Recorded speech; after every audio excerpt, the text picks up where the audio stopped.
بسم الله الرحمن الرحيم. الحمد لله الواحد القهار، سبحانه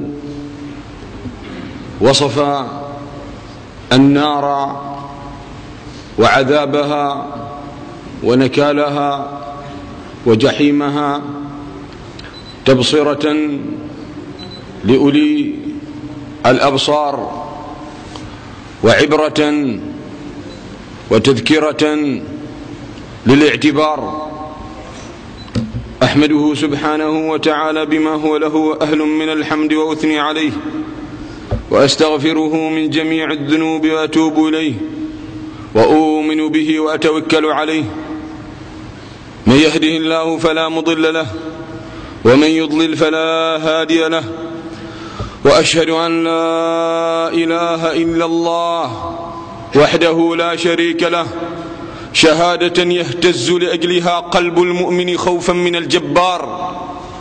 وأشهد أن سيدنا ونبينا محمدا عبده ورسوله وصفيه من خلقه وخليله، بعثه الله رحمة للعالمين وسراجا للمهتدين وإماما للدعاة المصلحين المتقين.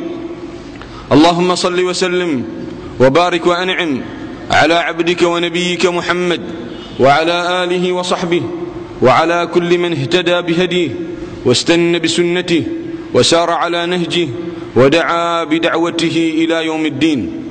أما بعد، فيا إخوة الإيمان، أحييكم بتحية الإسلام الطيبة الخالدة، فالسلام عليكم جميعا ورحمة الله تعالى وبركاته. في هذا اللقاء المتجدد في ظل كتاب الله سبحانه وتعالى، وبعدما حلقنا في سماء الإيمان والذكر والقرآن، وعرفنا أن هذه الدنيا ما هي إلا قنطرة عبور للوصول إلى الدار الآخرة. فمن التزم بمنهج الله سبحانه وتعالى وأخذ بتلابيب كتاب الله ومشى على منهج الله سبحانه وتعالى ومشى على طريقه المستقيم والتزم أوامره ولم يحد عنه قيد أنمله، فذلكم السعيد الذي وفقه الله سبحانه وتعالى. أما الذي تنكب الصراط وحاد عن طريق الله سبحانه وتعالى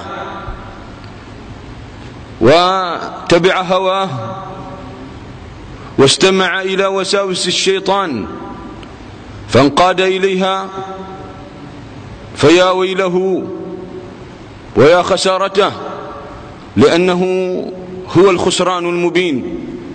خسر الدنيا والآخرة، ذلك هو الخسران المبين. وفي هذا اللقاء سنتحدث بمشيئة الله عن مشاهد من عذاب الله سبحانه وتعالى للظالمين والغافلين والمجرمين. مشاهد من عذاب الظالمين الذين ما تابوا وما رجعوا إلى الله سبحانه وتعالى، أصروا على معصيتهم وخرجوا من هذه الدنيا من غير توبة ولا عودة إلى الله سبحانه وتعالى. هؤلاء مهد الله لهم إلى أن يصلوا إلى نقطة في آخر حياتهم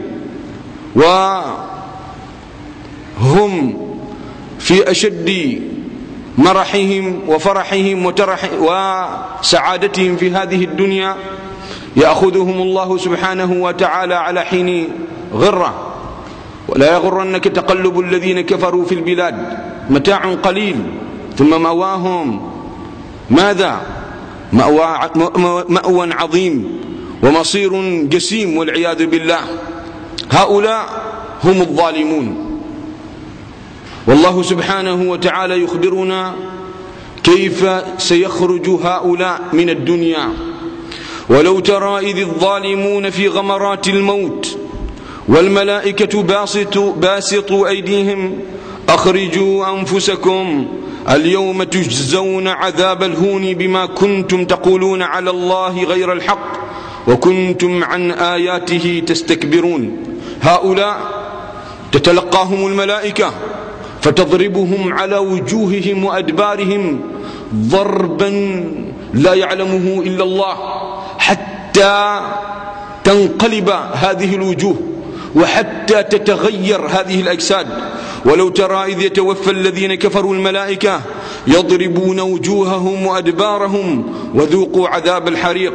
فكيف إذا توفتهم الملائكة يضربون وجوههم وأدبارهم، ومن شدة الضرب ينقلب لون هذا الإنسان إلى السواد والعياذ بالله، فيخرج من هذه الدنيا أسود قد تفحم.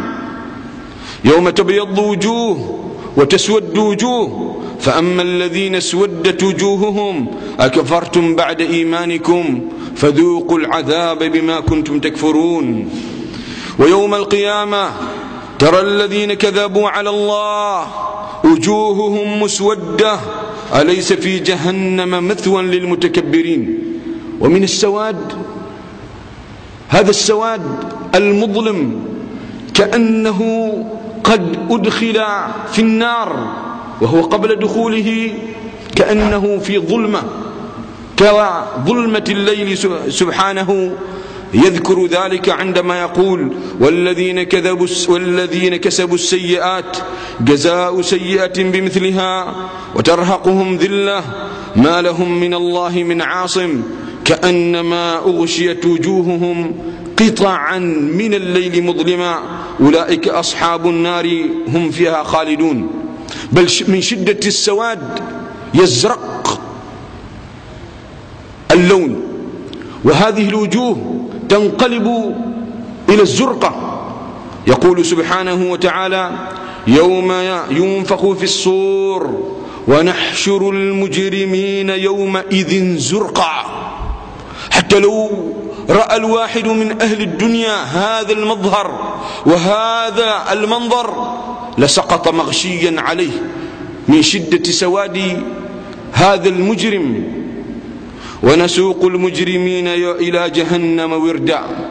وهناك عندما يخرج من قبره وعندما تنشق هذه الأرض عن هؤلاء المجرمين تتلقاهم الملائكة الزبانية فتسوقهم سوقا رهيبا كلهم في صف واحد، ويخرجون وهم مصعقون. يومئذ يصعقون ويندهشون ويحتارون ويساقون في صف واحد وكأنهم الجراد خش عن أبصارهم يخرجون من الأجداث كأنهم جراد منتشر. وهذا التصوير الرهيب لهؤلاء الظالمين ولهؤلاء العاصين الذين عصوا ربهم يصورهم الله سبحانه وتعالى على أنهم كأنهم في موجة من مسيرة الجراد. والغريب أن الجراد إذا فقس من بيضه يخرج أسود، وهكذا الظالمون عندما يخرجون من قبورهم يخرجون مسودة وجوههم والعياذ بالله فيساقون. وتصور أن هذا الجراد الذي يمشي في مسيرة 35 كيلومتر، يعني أول الجراد إلى منتهى الجراد مسافة أول جراد إلى آخر الجراد 35 كيلومتر.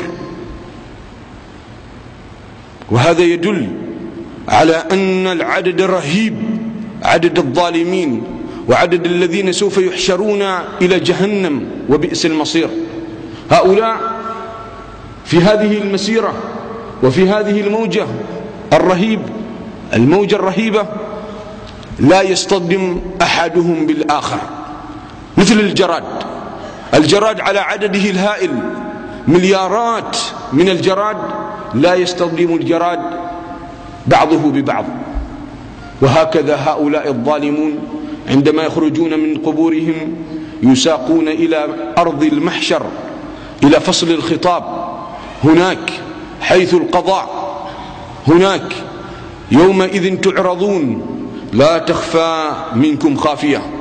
وبينما هم كالجراد يساقون إلى المصير وإلى مأواهم الأخير إلى جهنم والعياذ بالله، لا يوقف هذا المد ولا يوقف هذه المسيرة إلا جهنم والعياذ بالله. وهكذا يصور العلماء أنهم في مسيرة الجراد في الدنيا حاولوا عدة محاولات لإيقاف الجراد، وصنعوا واخترعوا عدة مبيدات، ولم ينجحوا إلا بوسيلة عرفها الأولون، وهو أنهم يحفرون حفرة عظيمة ويضرمون فيها النار، وهناك تتوقف مسيرة الجراد، لأن الجراد كله يتهاوى ويسقط في تلك الحفرة.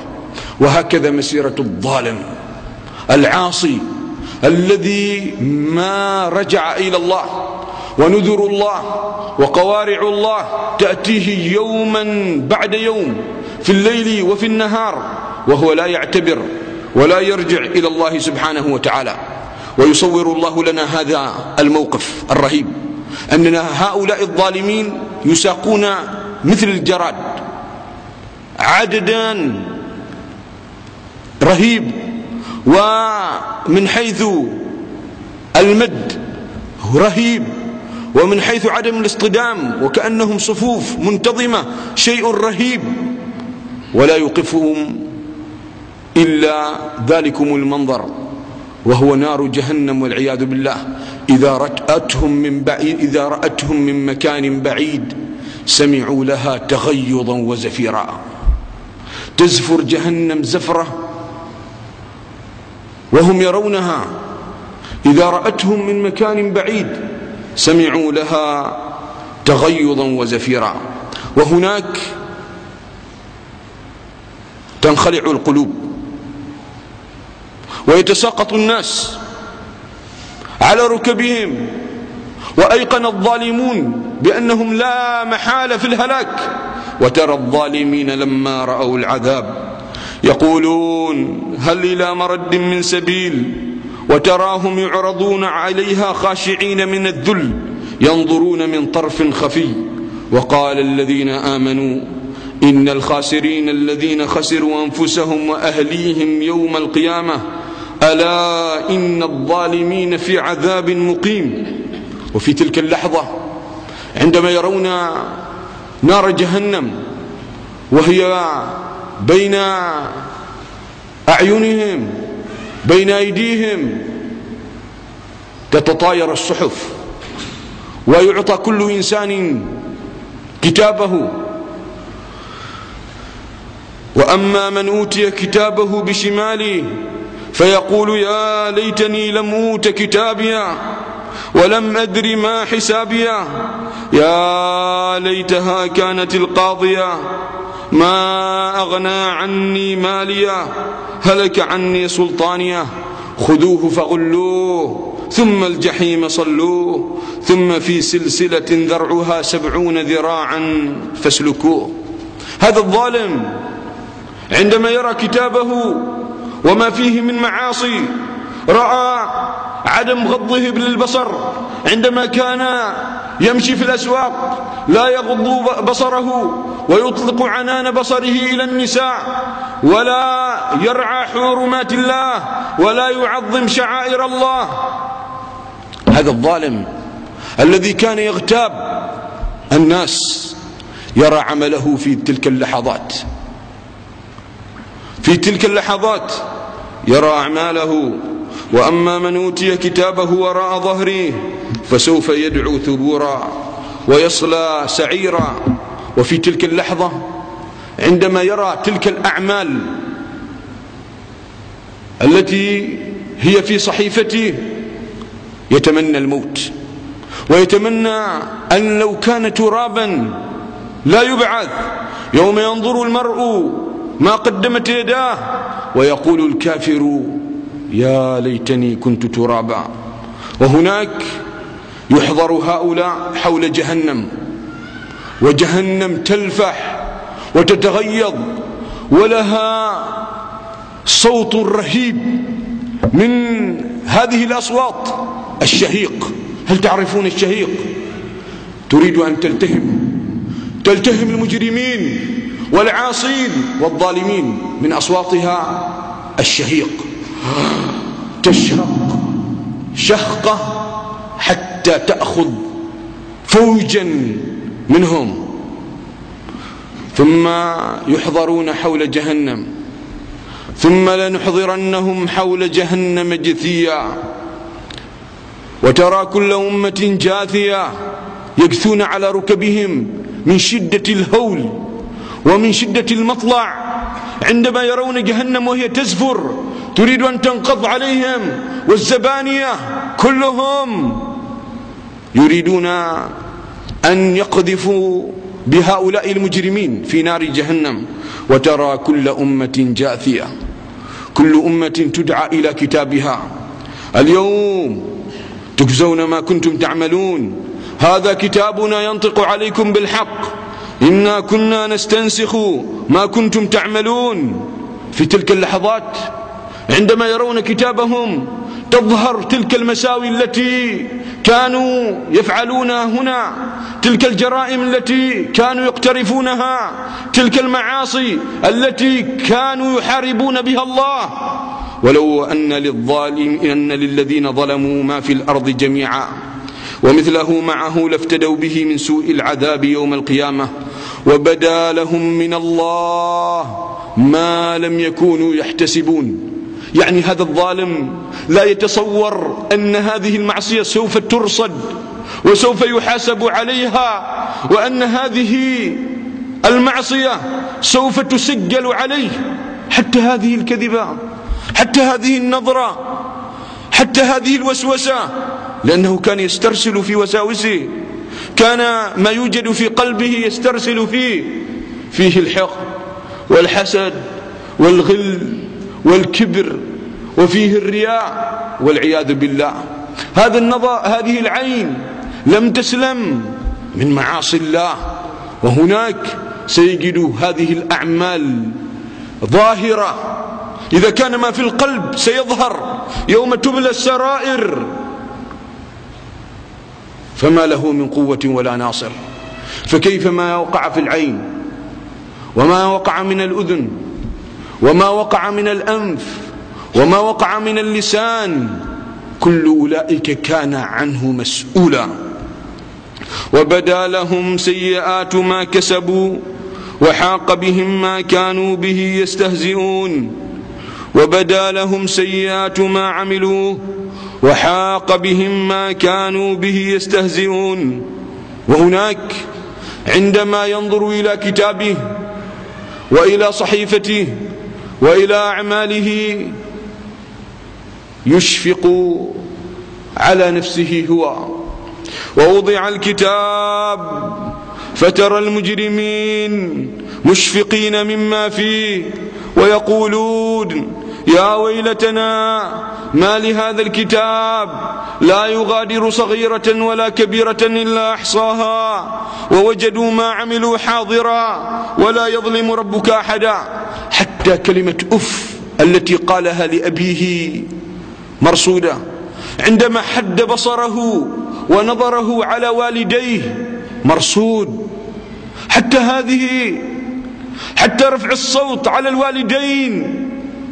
إذن هذا الكتاب لم يغادر صغيرة ولا كبيرة. هذه الضحك على الناس من باب الاستهتار والاستهزاء والانتقاص. حتى هذه مرصودة. نعم. وهناك عندما يرى هذه الأعمال ويريد أن يبرئ نفسه ويريد أن يعتذر، ولا تنفع الظالمين معذرتهم في ذلك اليوم، يريد أن يعتذر، يريد أن يبرئ نفسه، يريد أن يبرئ نفسه ويأتي بمبررات، لكن يفاجئه ما لم يكن له في الحسبان. اليوم نختم على أفواههم وتكلمنا أيديهم وتشهد أرجلهم بما كانوا يكسبون. يوم يحشر أعداء الله إلى النار فهم يوزعون، يساقون إلى النار، حتى إذا ما جاءوها شهد عليهم سمعهم وأبصارهم وجلودهم بما كانوا يعملون. وقالوا لجلودهم، قالوا نطقوا، أما عندما يريدون أن يعتذروا لا يستطيعون، عندما يريدون أن يبرروا لأنفسهم لا يستطيعون، لكنهم يخاطبون جلودهم. وقالوا لجلودهم لم شهدتم علينا؟ قالوا أنطقنا الله الذي أنطق كل شيء وهو خلقكم أول مرة وإليه ترجعون. وما كنتم تستترون أن يشهد عليكم سمعكم ولا أبصاركم ولا جلودكم ولكن ظننتم أن الله لا يعلم كثيرا مما تعملون. وهذا اللسان ألم يغتب؟ ألم ينم؟ ألم يحرم الحلال ويحلل الحرام؟ ألم يكذب؟ إذا كان شهد شهادة زور فإنه سوف يشهد على صاحبه أيضا. يوم تشهد عليهم ألسنتهم وأيديهم وأرجلهم بما كانوا يعملون. وهناك يتيقن هذا الظالم أن مصيره النار عندما ينظر إلى أعماله وهي تتراءى عليه، كل أعماله يومئذ تعرضون لا تخفى منكم خافية. ما كنت تعمله في الخلوات، ما كنت تصنعه في السر، ما كنت تعمله عندما تظن أنه لا يراك أحد من البشر، يعرض أمام الخلائق جميعا. وهناك يحكم على نفسه على أنه واقع لا محالة في نار جهنم. وإن الظالمين لهم عذاب أليم. ترى الظالمين مشفقين مما كسبوا وهو واقع بهم. هناك إذا بالزبانية تجرهم وتسحبهم والأغلال في أعناقهم تسحبهم إلى النار والعياذ بالله. إذ الأغلال في أعناقهم والسلاسل يسحبون في الحميم ثم في النار يسكرون. هناك يتيقن الهلاك، يعلم أنه من أهل النار لا محالة. فادخلوا أبواب جهنم خالدين فيها فلبئس مثوى المتكبرين. قيل ادخلوا أبواب جهنم خالدين فيها فبئس مثوى المتكبرين. من تكبر عن آيات الله، من لم يتواضع في دين الله لكتاب الله، من تكبر عن آيات الله فمصيره ما سمعتم. قيل ادخلوا أبواب جهنم خالدين فيها فبئس مثوى المتكبرين. ادخلوا أبواب جهنم خالدين فيها فبئس مثوى المتكبرين.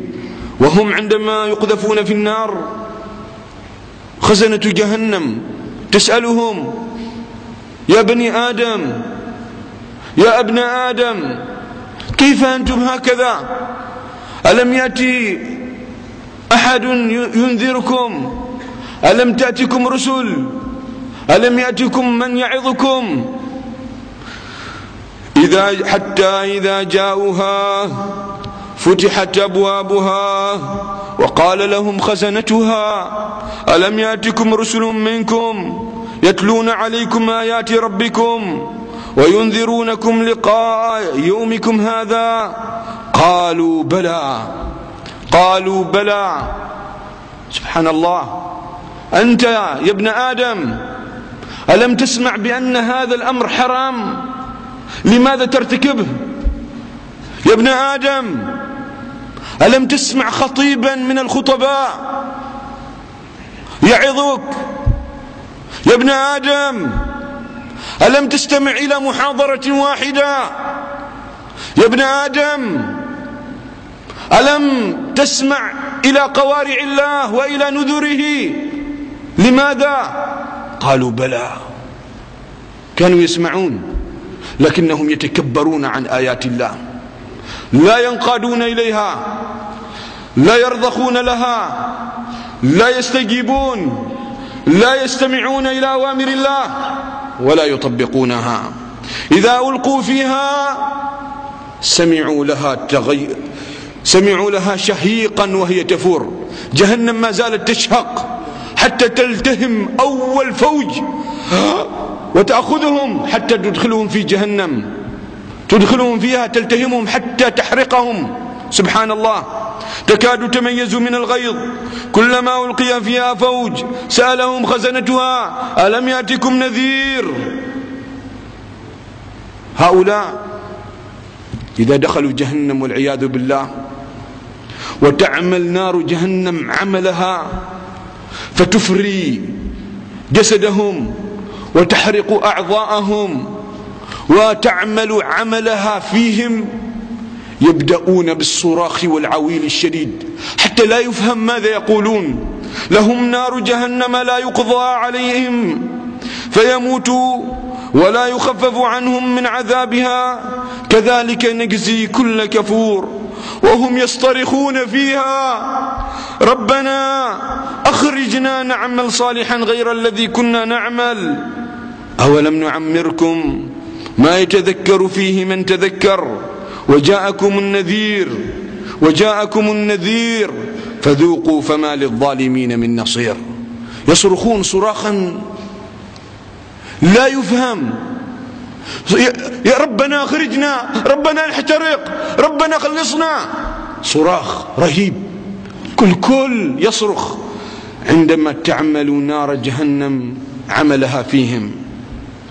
والغريب في ذلك أنهم عندما يسمعون شهيق جهنم يشهقون معها. فأما الذين شقوا ففي النار لهم فيها زفير وشهيق، لهم فيها زفير وهم فيها لا يسمعون، يشاركون نار جهنم في الشهيق، بكاء عويل، صراخ رهيب، أخرجنا يا الله نحترق، ولكن بعد فوات الأوان. والعذاب يتلقونه يمنة ويسرى، فوق وتحت.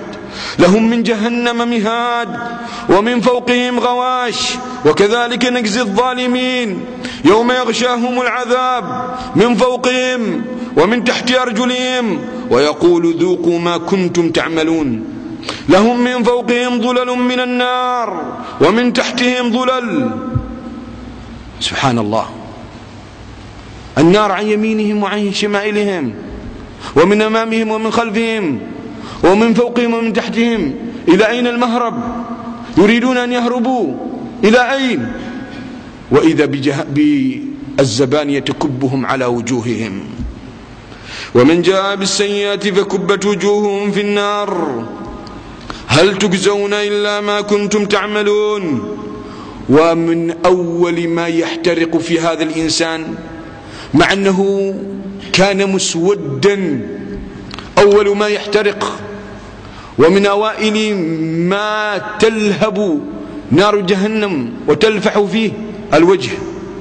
ونحشرهم يوم القيامة على وجوههم عميا وبكما وصما مأواهم جهنم كلما خبت زدناهم سعيرا.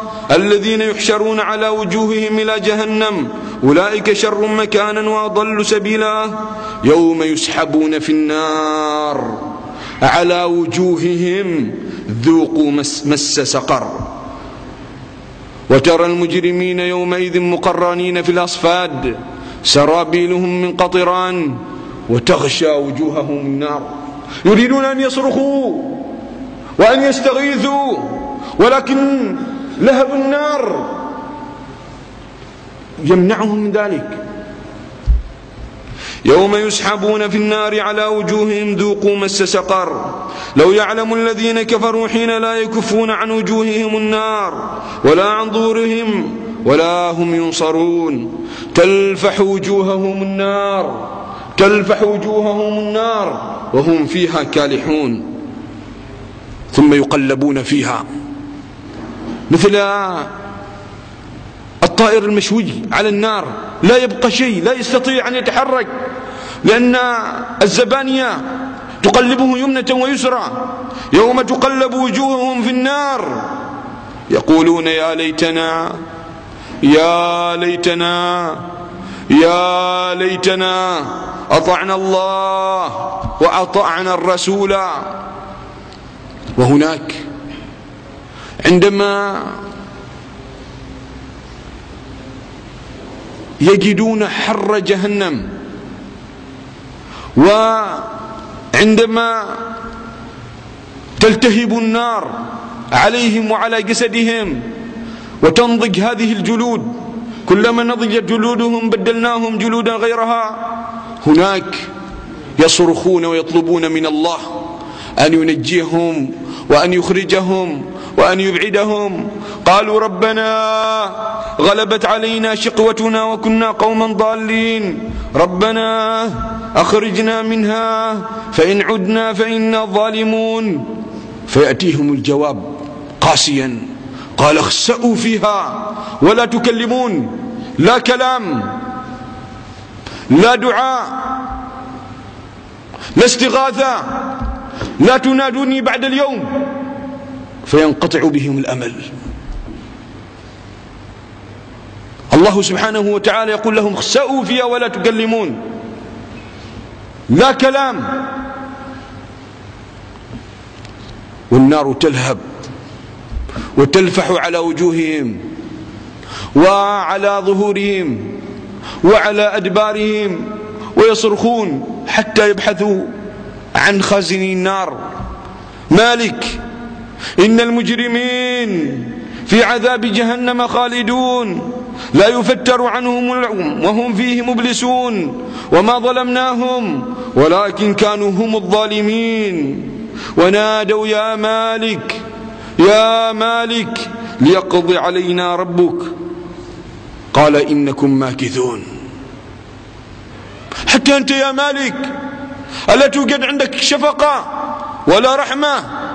أنتم قال إنكم ماكثون لقد جئناكم بالحق ولكن أكثركم للحق كارهون. عندما كان ينصحك ذلك المؤمن تكره النصيحة، عندما كنت توجه تكره ذلك، عندما كان يبين لك الحق تكره ذلك، لا تتواضع إلى من يحسن إليك. هناك بعض الناس يتصور نفسه أنه وصل شأوا من العلم والمعرفة والثقافة، ويأتي من هو دونه فينصحه يوجهه يرشده ولا يتواضع لخلق الله، يتكبر،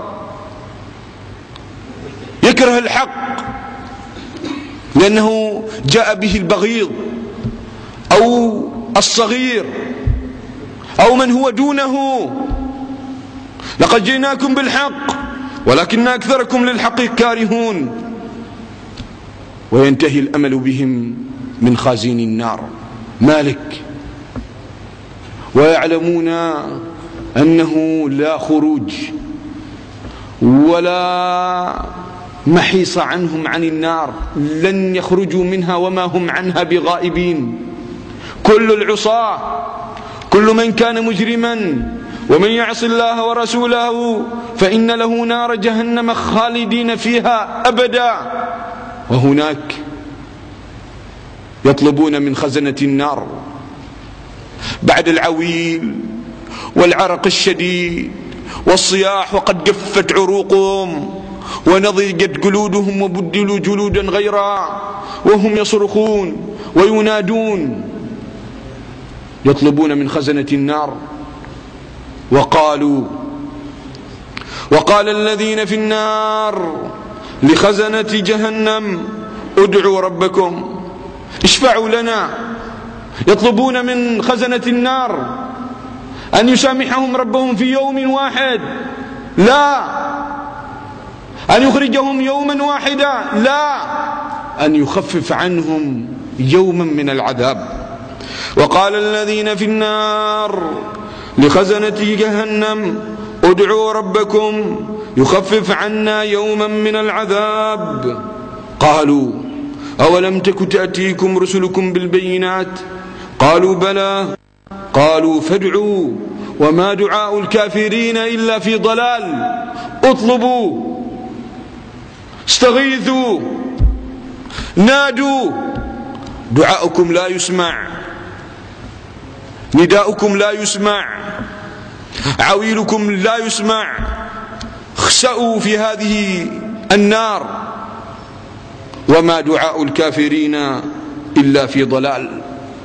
وعندما تنتهي هذه الآمال يطلبون من أهاليهم، من أهل الجنة: يا أبي، يا أخي، يا ابن عمي، ارحمني فقد احترقت، لا أطيق عذاب الله. ونادى أصحاب النار يا أصحاب الجنة أن أفيضوا علينا من الماء أو مما رزقكم الله، فيأتيهم الجواب قاسيا قاسيا. قال إن الله حرمهما على الكافرين. حتى أنتم أمدونا بشربة ماء، أفيضوا علينا شيئا من الماء، أعطونا شيئا يبرد علينا يخفف عنا العذاب. قالوا إن الله حرمهما على الكافرين. فينقطع بهم الأمل حتى من أصحاب الجنة ولو كانوا من أهاليهم أو من نسبهم أو عشيرتهم أو قبيلتهم أو فخيذتهم، أيا كان لا يوجد لكم شيء من الجنة. إن الله حرمهما على الكافرين. وهم يتألمون ويصرخون صراخا رهيبا، يصرخون، تجف الحلوق والعروق والبدن يكون كالعود الذي يحترق. وهناك يستغيثون الله،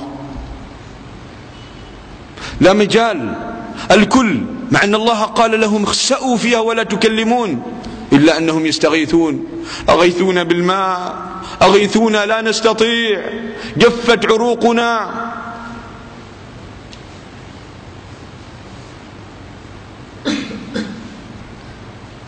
ويا ويلا من استغاث. وإن يستغيثوا يغاثوا بماء كالمهل يشوي الوجوه.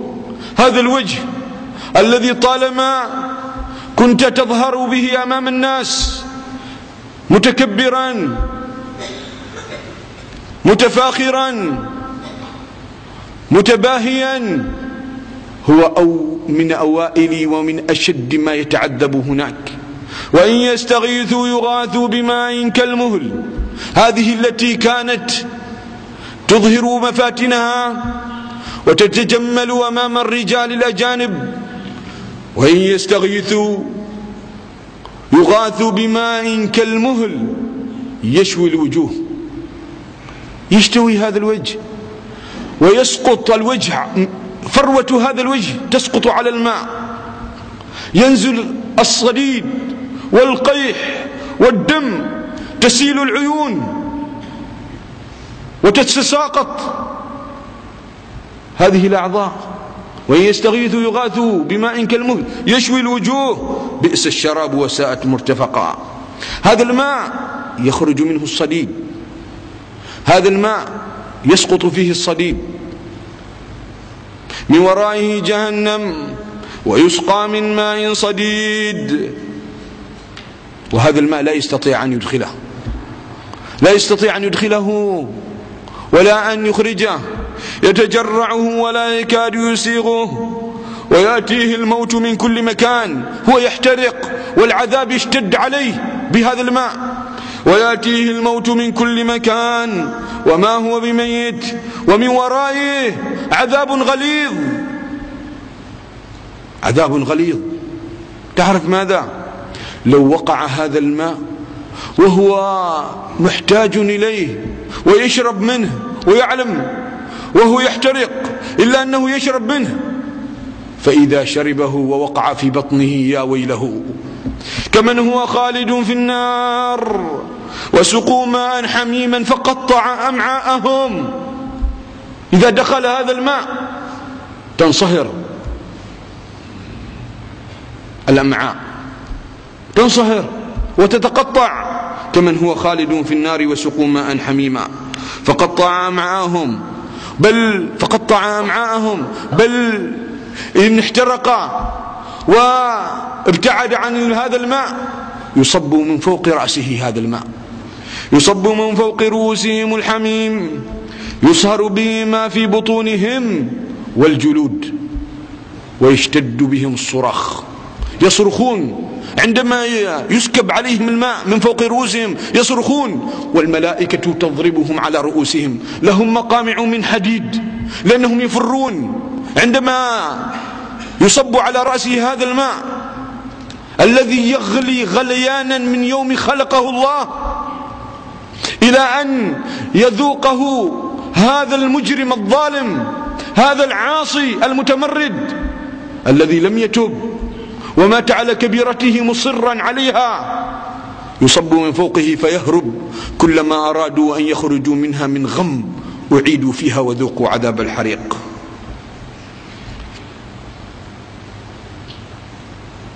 هذا شراب الظالم، فيطعم من طعام، ذلكم الطعام يا ويل من أكل منه، أذلك خير نزلا أم شجرة الزقوم إنا جعلناها فتنة للظالمين إنها شجرة تخرج في أصل الجحيم، إذا نظر إليها ينخلع قلبه، لأن ثمرها وطلعها يصفه الله سبحانه وتعالى فيقول طلعها كأنه رؤوس الشياطين فإنهم لآكلون منها فمالئون منها البطون، إن شجرة الزقوم طعام الأثيم كالمهل يغلي في البطون، غليان رهيب، تتساقط وتنصهر هذه الأمعاء كغلي الحميم، لآكلون من شجر من زقوم فمالئون منها البطون.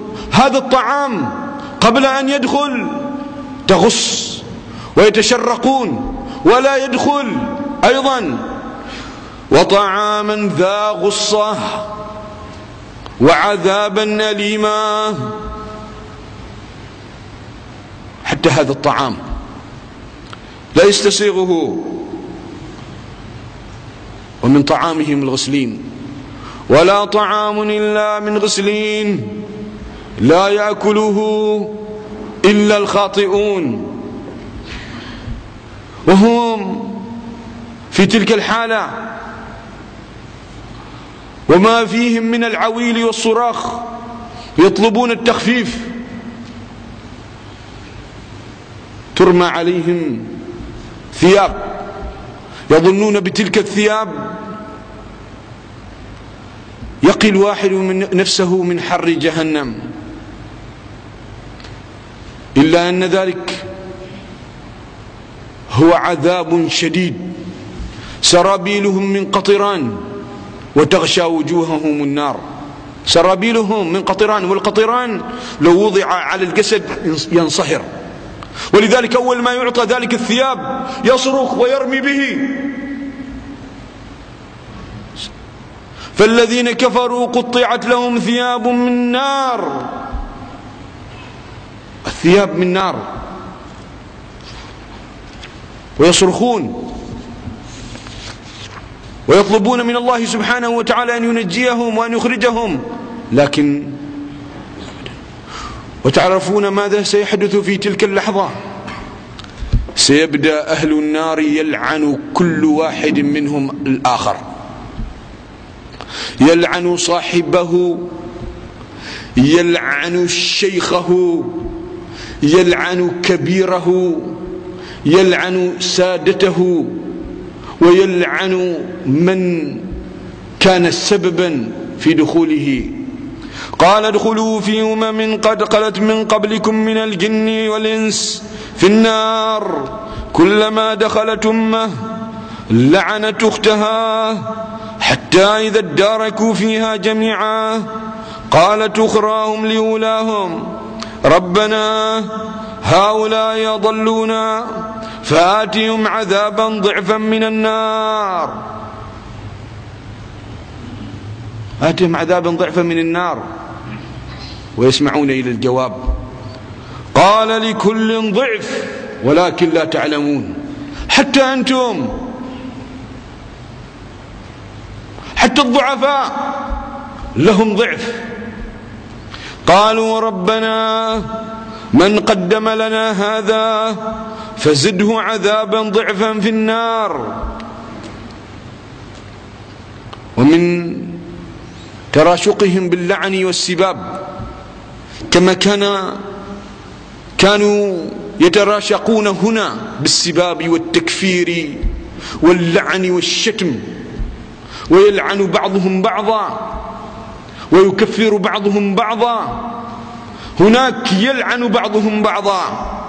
وقالوا ربنا إنا أطعنا سادتنا وكبراءنا فأضلونا السبيلا ربنا آتهم ضعفين من العذاب والعنهم لعنا كبيرا. يتلاعنون ويدعون، كل واحد يدعو على الثاني أن ينال شد من العذاب الذي يناله هو، والله عز وجل يقول حتى أنت لك ضعف. أما أتتك الآيات؟ أما بينت لك؟ أما استبصرت؟ الآيات واضحة، أوامر الله واضحة، منهج الله واضح، كتاب الله واضح، الطريق المستقيم واضح. لماذا لم تتبع؟ لماذا لم تهتدي؟ ما هو إلا كبر من هذا الذي رأى الآيات ونظر واستمع والنصائح تتوالى عليه والآيات تتلى عليه، وهو يعرف أمر الله ويعرف سنة رسول الله صلى الله عليه وآله وسلم، لكنه لا يريد أن يتبع. هذا هو مآله وهذا مصيره. هذه بعض مشاهد من عذاب الظالمين. وبما أن في العمر فسحة والله سبحانه وتعالى بين لنا هذا بيان في كتابه سبحانه وتعالى، تذكرة للمتقين، عبرة لمن شاء منكم من يستقيم، لمن شاء منكم من يستقيم، لمن شاء منكم من يستقيم. والله سبحانه وتعالى جعل باب التوبة مفتوح، والله سبحانه وتعالى غفار. قل يا عبادي الذين أسرفوا على أنفسهم لا تقنطوا من رحمة الله إن الله يغفر الذنوب جميعا. باب التوبة مفتوح والرجوع إلى الله مفتوح، والله سبحانه وتعالى يتقبل العبد إن أخلص. يا أيها الذين آمنوا توبوا إلى الله توبة نصوحا، وتوبوا إلى الله أيها المؤمنون، وتوبوا إلى الله جميعا أيها المؤمنون لعلكم تفلحون. توبة مفتوحة، وإذا كان هكذا المصير وقد سمعناه، هذا سماع، وأما الحقيقة فهي أشد والعياذ بالله. نسأل الله سبحانه وتعالى الكريم اللطيف بعباده أن يرحمنا وأن ينجينا من النار. اللهم اصرف عنا عذاب جهنم إن عذابها كان غراما إنها ساءت مستقرا ومقاما. اللهم اغفر لنا ذنوبنا وكفر عنا سيئاتنا وتوفنا مع الأبرار. ربنا هب لنا من أزواجنا وذرياتنا قرة أعين واجعلنا للمتقين إماما. اللهم اغفر لنا ذنوبنا واكشف كروبنا ويسر أمورنا واشرح صدورنا واختم بالصالحات أعمالنا يا الله يا ذا الجلال والإكرام. اللهم أرنا الحق حقا وارزقنا اتباعه وأرنا الباطل باطلا وأعنا على اجتنابه. ربنا اغفر لنا وارحمنا وتجاوز عنا. وصل اللهم على نبينا محمد وعلى آله وصحبه وسلم. سبحان ربك رب العزة عما يصفون وسلام على المرسلين والحمد لله رب العالمين.